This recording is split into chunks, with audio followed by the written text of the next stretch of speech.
idea of the leader path was born to really create an intentional space to consider that question.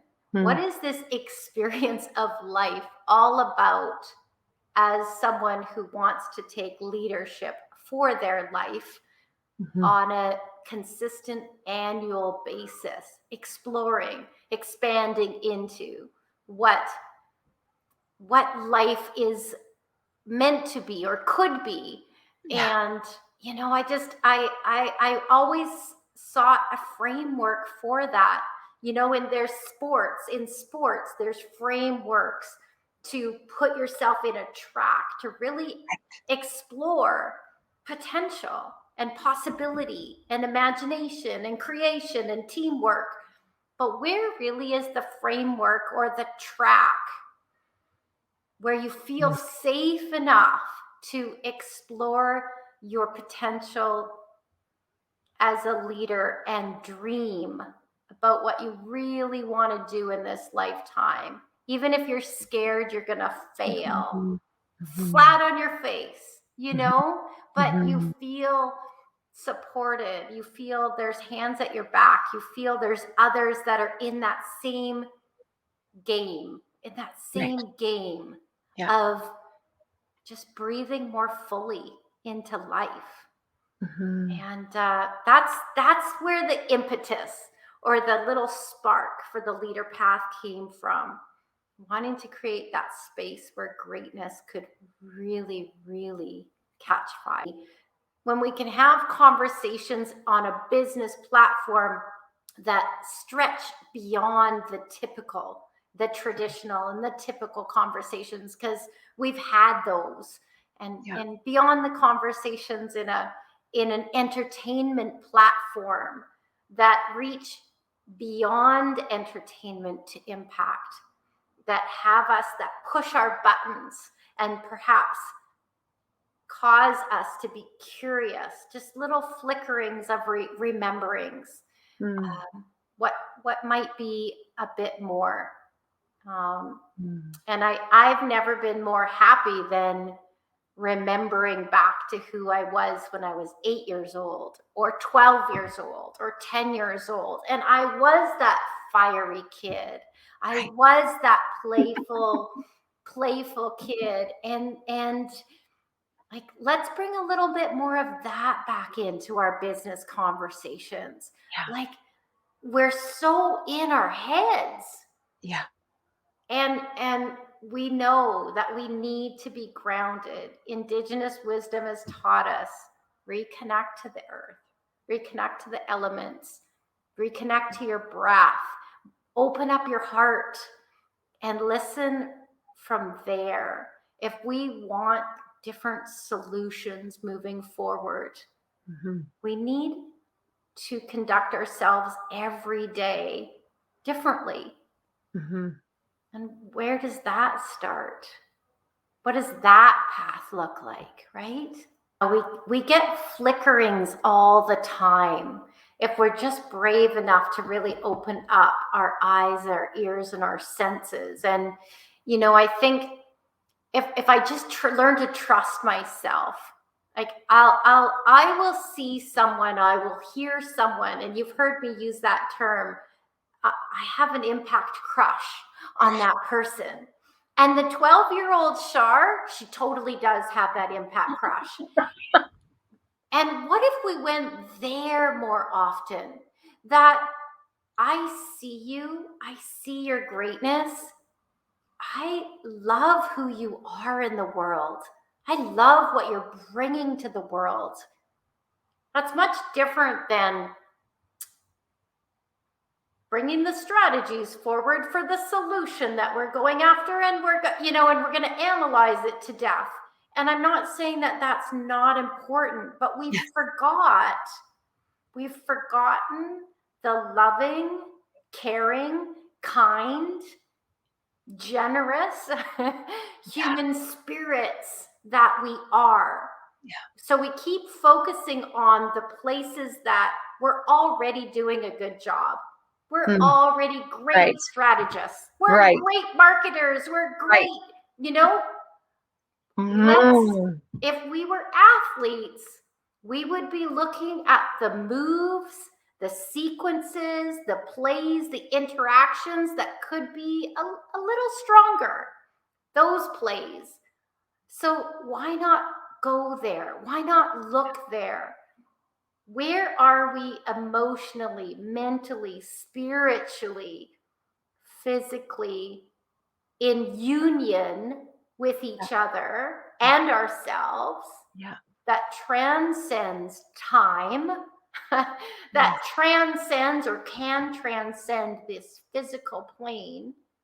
And once in a while, open up to nature, open up to what's possible, open up to what's speaking to you beyond what you're scrolling through in your news headlines, because there's a whole world out there waiting to connect with you, just waiting to connect with you. And that's where I think if we're brave enough to go, just remembering that we are whole, healed human spirits, and we need to start acting like it.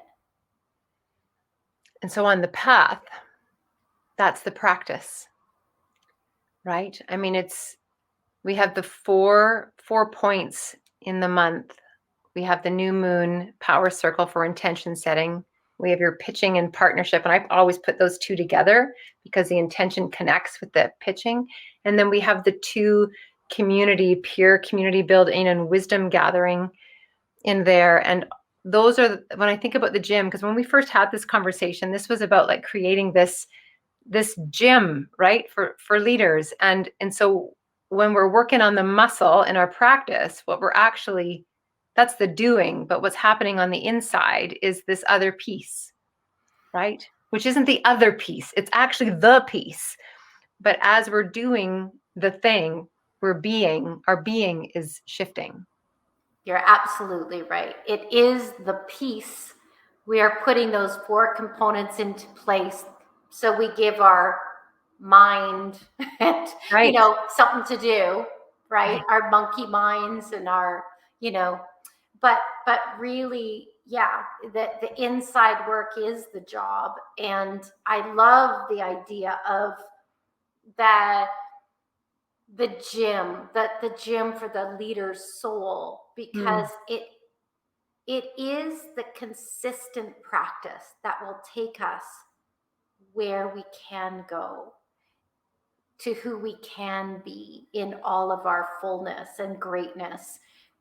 And I'll never forget. I mean, I have proven the concept physically in bodybuilding and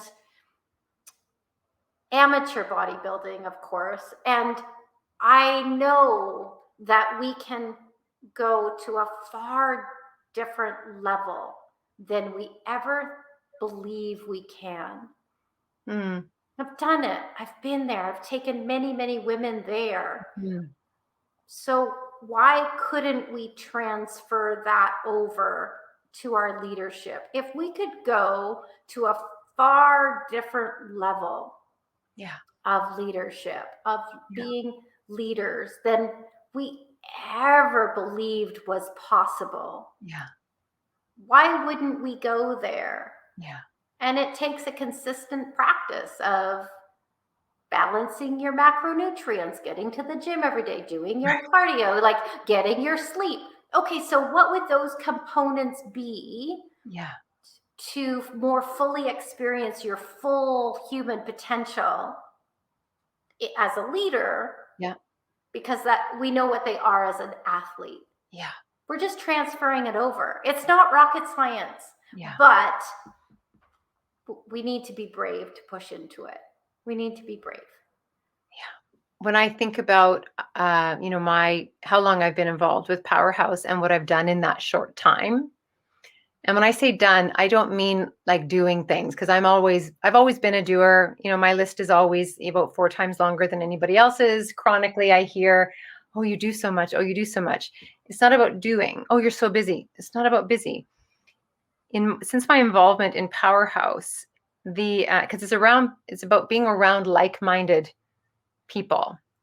It's about being around when we collectively believe in each other. And I don't mean just because we said so. I mean, when we collectively begin to practice seeing each other's greatness, and like, it's almost like we put greatness glasses on and we're like, oh, that's what it looks like to look at you. Oh my gosh. And then when you start receiving people looking at you with their greatness glasses on and they're seeing you, the places I have gone in the last year and a half is, it probably shortcutted 10 years of my life if I had done that on my own. And I wouldn't have done that on my own, quite likely. Or maybe I would have, but I don't know. I don't know. I just know energetically what it feels like to, it's like I took a great big leap, a big skip, like playing, like, wow, I literally cut 10 years of effort out of my life. And not to say, as you know, I didn't work hard, but it's a different kind of effort. There's way less emotional lifting or mental lifting. It's the actual doingness. Like when I think about the bodybuilding example, like you had to put in the work to do that. And the work is there, but half of the work or 3/4 of the work that keeps us heavy is this work, or like the belief work. So Yeah. yeah. Yeah. Wow. So fascinating. I just got this visual of, you know, people jumping on a trampoline, and when you can double jump someone and just catapult them, that vertical lift. And yeah, I mean, we're all jumping on our trampolines, but in the past, my experience has been we're all on these individual little mini trampolines, those little crazy ones. Yeah. What if we were on that one, trampoline, and once in a while, like we prepare, and then when that one person is ready to catapult to whatever their individual experience they're looking to experience. It's not about doing, it's about experiencing. Yeah. Then we all jump and wow, I got goosebumps when you were like, I was like, oh my gosh, I could see the whole, like all the women in the house double jumping each other. Like, okay, your turn. Right? Oh my gosh. Well, that's a great place to close this part of the conversation. And I am going to jump into learn about the leader path. I'm going to try to condense it to about 10 minutes because I think we've talked about a number of things here. But is there anything that you want to close with on words before I go into screen share? And you're welcome to stay, and you're welcome to, if you've got other things to do, I'll just go into the screen share. But anything you want to say? I just want to extend gratitude for everyone that's joined our conversations today and taken a time to listen, and also to you for hosting them. Just deep gratitude. Thank you.